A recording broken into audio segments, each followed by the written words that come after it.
Hi, I'm Tracy Plough, the Director of the Ohio Department of Mental Health and Addiction Services. We wanted to follow our typical tradition of sharing information related to the operating budget with members of our stakeholder community. The Governor signed the budget on June 30th, and it's effective for the next 2 years. We have quite a number of items related to our area of the budget that we wanted to highlight for you today, recognizing that logistical details on how some of these items are implemented will be forthcoming at a later date.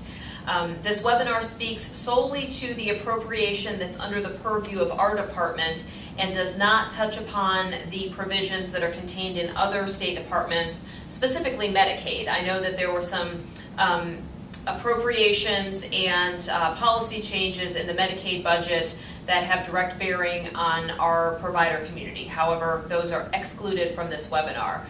More information on those obviously will be made available when we have that information. With that, I look forward to the provision of this information in the webinar, and we will be working with you over the next days, weeks, and months to implement all the details. But I think there's a lot of positive things in here. Thanks.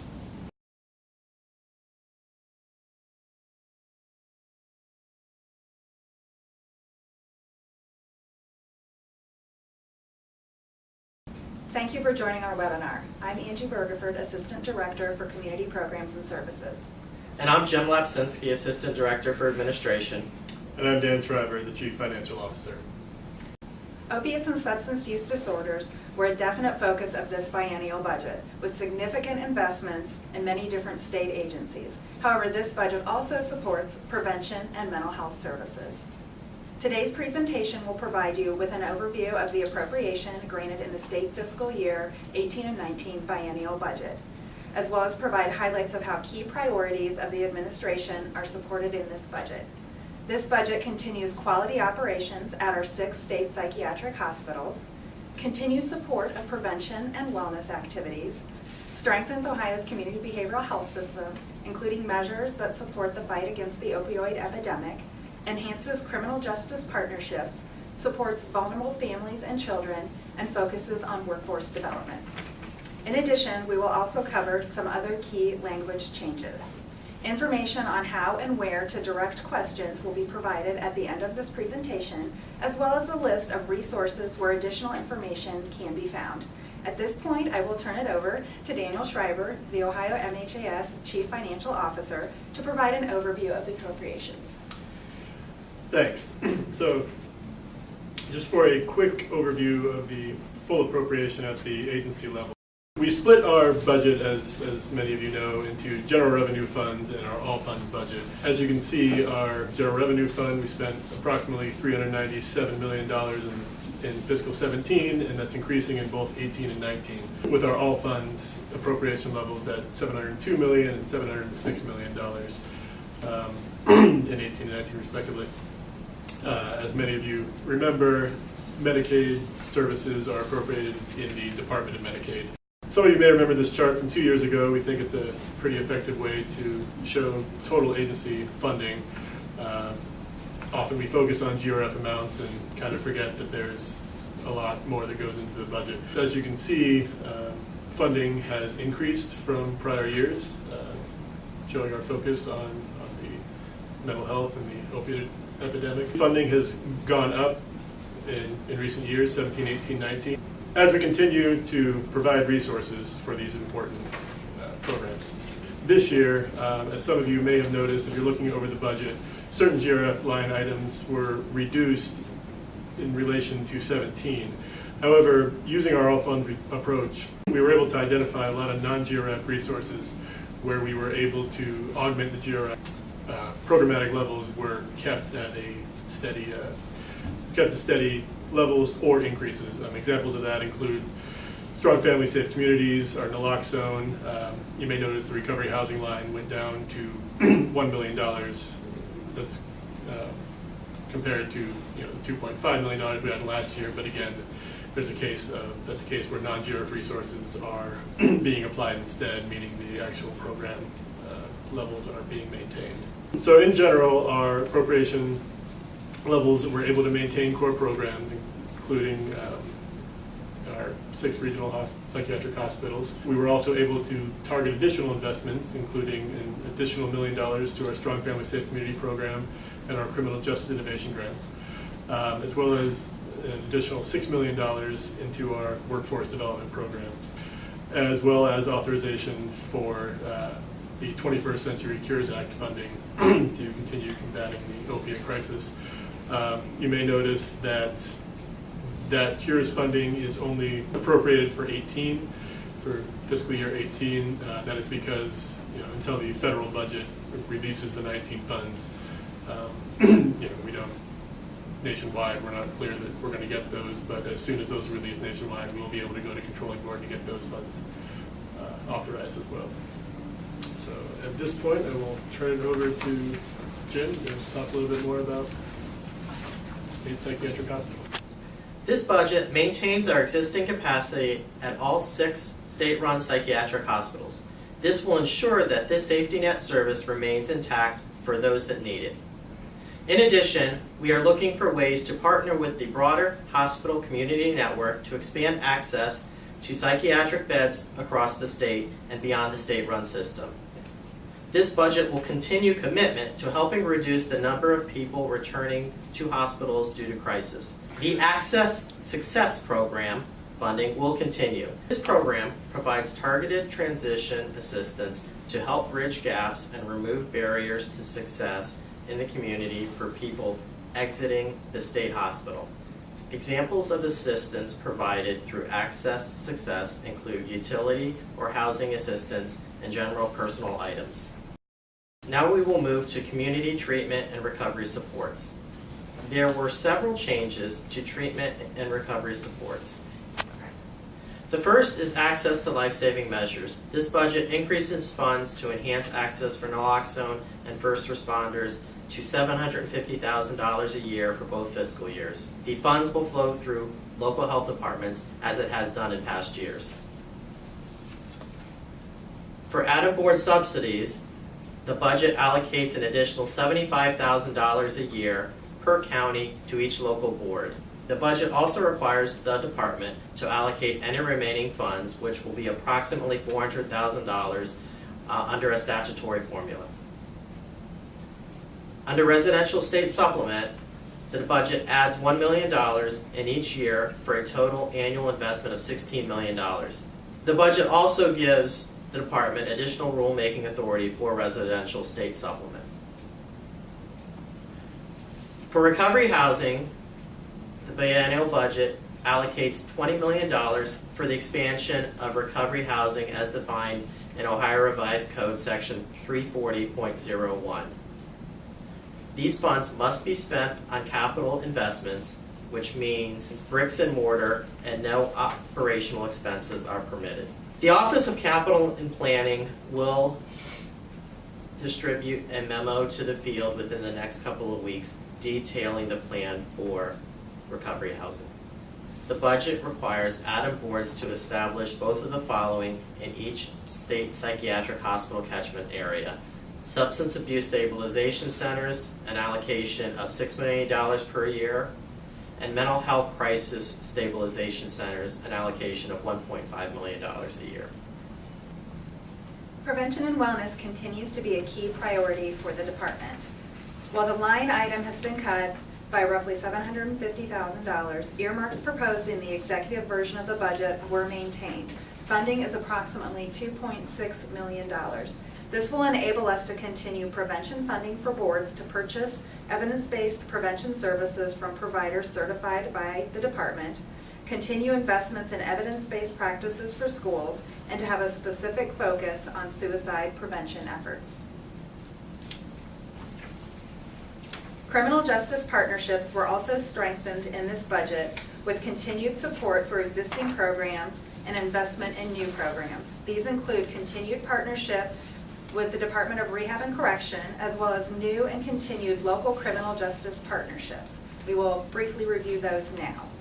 First is the partnership with DRC. OhioMHAS will continue to provide services to those with substance use disorders in prisons through the Bureau of Recovery Services. This continues the programming and service delivery approach that was established during the last biennium. In addition, we will continue to implement the Community Transition Program through a partnership with CareSource to link those individuals who receive services through the Bureau of Recovery Services with community-based treatment services and recovery supports, including improved access to housing resources, vocational services, peer support, and other recovery services. Moving now to local criminal justice partnerships, we will continue support of specialized dockets. Funding may be used to defray a portion of the annual payroll costs, as well as defray costs associated with treatment services and recovery supports for individuals. In addition, funding for the addiction treatment program has been increased. The ATP program has been expanded to include additional counties, provide access to the long-acting antagonist therapies, partial agonist therapies, or full agonist therapies. The research and evaluation requirement has been continued and strengthens the definition of access to time-limited recovery supports. An RFI has been released to garner additional participation in this program. The amount related to the community innovation grants has been increased. These funds will expand our support for collaborative partnerships that address the needs of individuals in a county or region through comprehensive community-based services that support treatment continuity and improved outcomes for those individuals with a mental illness and/or substance use disorder who are involved in the criminal justice system while incarcerated and/or upon their return to the community. Selected certified mental health courts will receive additional support from the state fiscal year 18-19 budget through a mental health court pilot program. This program will provide mental health services and recovery supports to individuals who are offenders within the criminal justice system. The purpose is to reduce recidivism into criminal behavior by assisting participants in addressing their mental health service needs, including providing access to drugs that are used to treat mental health conditions. The department will provide at least $2.5 million annually to provide reimbursement to counties for the cost of psychotropic drugs that are dispensed to inmates of county jails. There will also be continued and enhanced support for programs that focus on vulnerable families and children. In addition, there are provisions in the budget that address data collection and sharing by agencies that serve multi-system youth. Additional resources have been provided for Strong Families, Safe Communities, which is an initiative of the department in conjunction with the Ohio Department of Developmental Disabilities to identify families with at-risk youth and help them find resources before a crisis occurs. Local initiatives funded through Strong Families, Safe Communities provide support for families with children in crisis who present a risk to themselves, their families, or others because of mental illness or a developmental disability. The Early Childhood Mental Health Funding provides resources for mental health consultants who work with teachers, staff, and families of at-risk children in preschools and other early learning settings.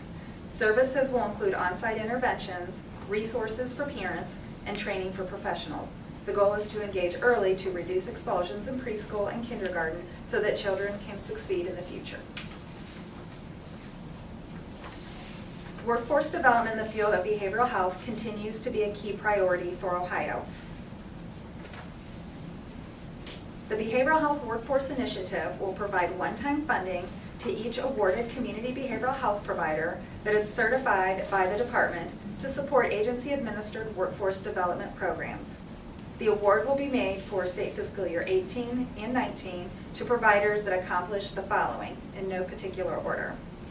Assist with defraying loss of direct service revenue when staff at the agency are involved with providing training, supervision related to professional licensing or credentialing, provide funding for an agency to use for a student loan repayment program, or provide funding for an agency to use for a tuition payment or reimbursement program. We have continued funding for our residency trainee program, and there will also be an investment from Community Innovations line item that provides an allowance for the local boards to spend continuum of care startup costs on bridging workforce gaps. And finally, the budget also gives the state authority to spend the 21st Century Cures funding, which includes significant investment in workforce development and training.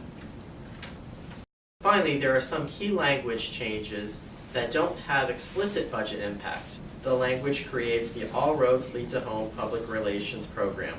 This program must include a media campaign, development of a website, and a 24-hour consumer hotline.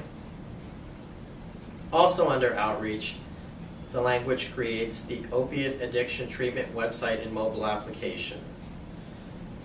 The opioid addiction treatment website and mobile application requires the Developmental Services Agency, the Department of Mental Health and Addiction Services, and The Ohio State University to collaborate to develop a website and mobile application to provide resources and information regarding opioid addiction treatment services. Other new requirements include data collection and sharing for multi-system youth across all child-serving state agencies, a partnership with the Ohio Department of Insurance to ensure consumers understand the right to mental health parity, the authority to provide local ADA boards with a temporary waiver of certain components of the continuum of care that went into effect July 1st also. So we appreciate you taking the time to watch this webinar. Hope we got some useful information out to you. If you have any further questions or anything we can clarify or further discussion, please use our department mailbox, questions@mha.ohio.gov, and we'll be certainly happy to get back to you as quickly as we can. In addition, we have some websites already set up. We have a budget webpage at mha.ohio.gov/budget. Governor Kasich's budget website is listed in this slide, as well as the Office of Health Transformation, which is full of white papers that explain these initiatives in much greater detail. And as a reminder, you can always find us on social media using Facebook, Twitter, or YouTube, or visit our webpage to join our listserv and receive all of the latest updates.